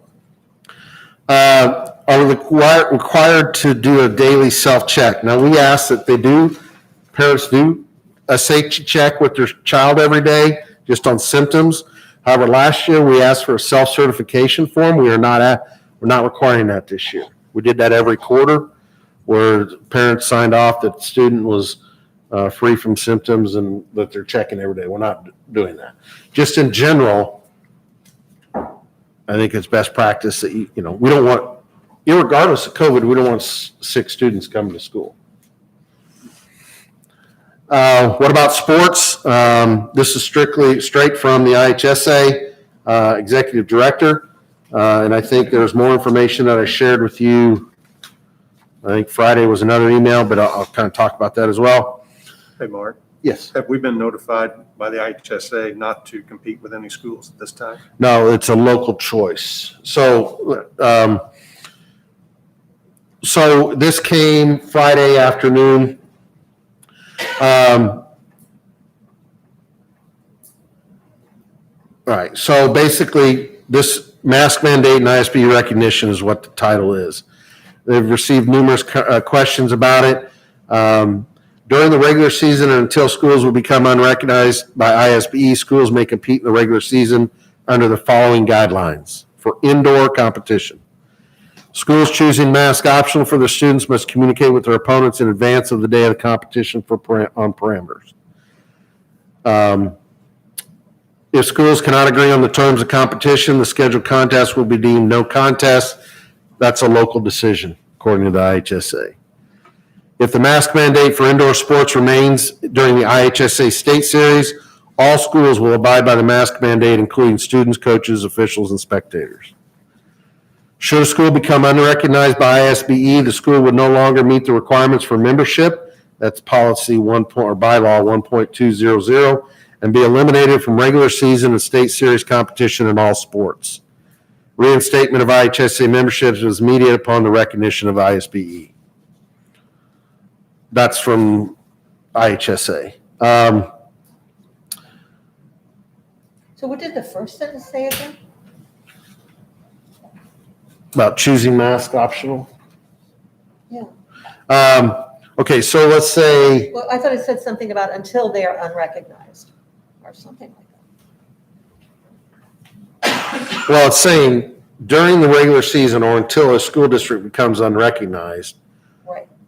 they got to follow these guidelines. Right. Then it says if they become unrecognized, they will no longer meet the requirements and be eliminated from regular season and state series competition.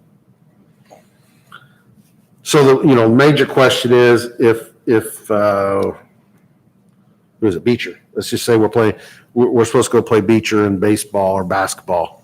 They right now are not following the mandate. Are we going to go play them? It's Or out. unrecognized. That'd be yeah. indoor. I guess we're talking about indoor sports Yeah. only. So, They're not unrecognized. not yet. Yeah, right, they're way, yeah. Right. way- So that's really kind of choice between the schools. And once. We have a meeting Monday in the Apollo Conference. I do know that two of the districts, three of the districts counting Effingham are mask mandate. That's Mahomet and Mount Zion. And Charleston is, I haven't heard. So, Charleston. No? They met last week, I don't know what. Yeah. So we have a meeting Monday. Well, I'll know for sure But on what they You are. thought what? I thought Charleston and Neptune were requiring.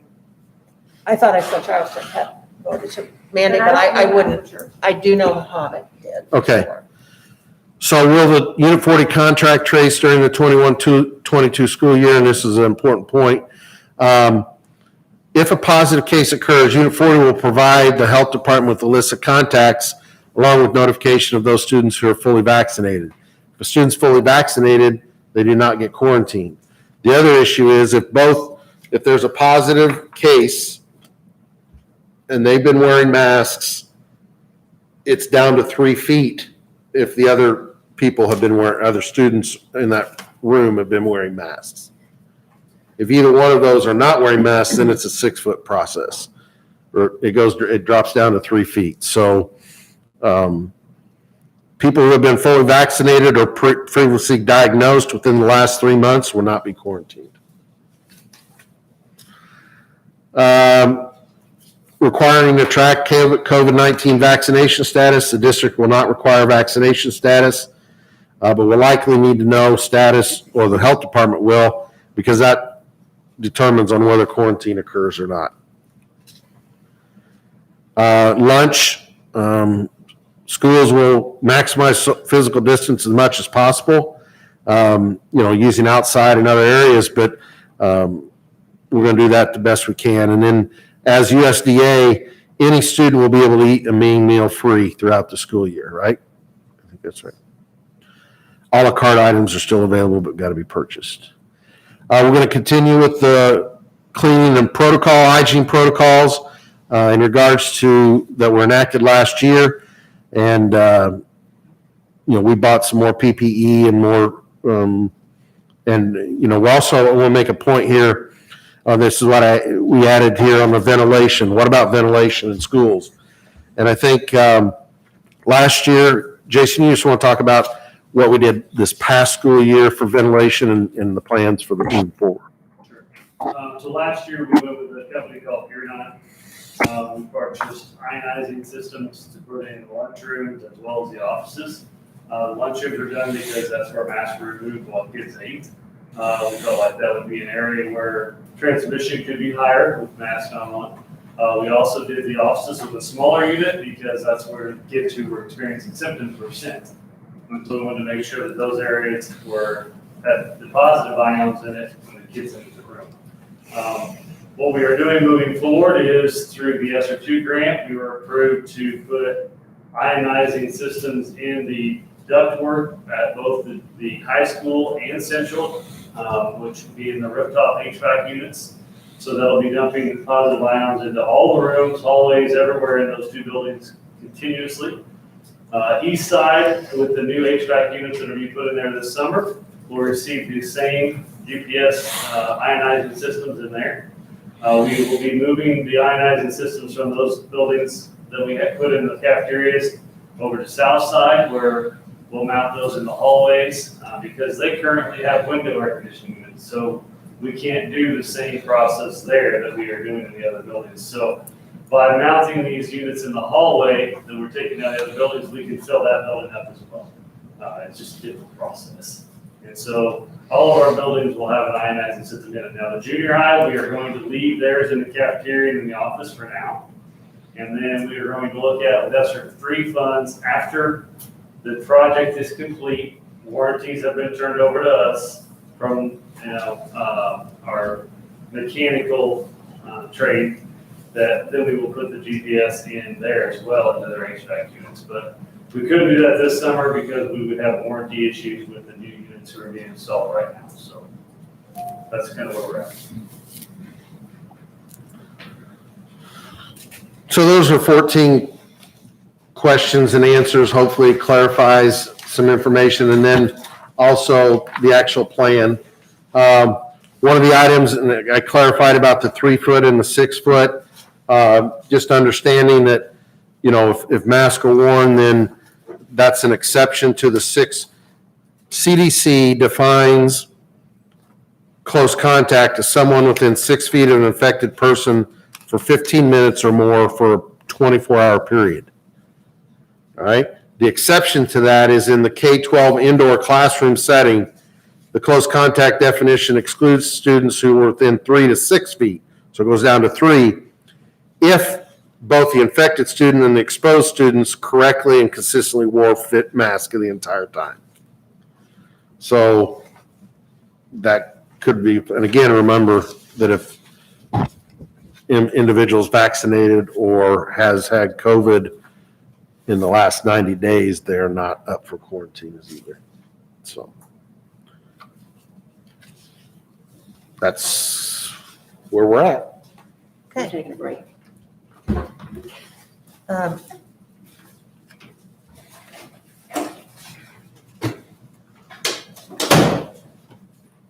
I will go ahead and ask for a motion and a second to enter into closed session for the appointment, employment, compensation, discipline, performance, or dismissal of specific employees of the district. Motion. Motion by Jill, Second. second by Desha.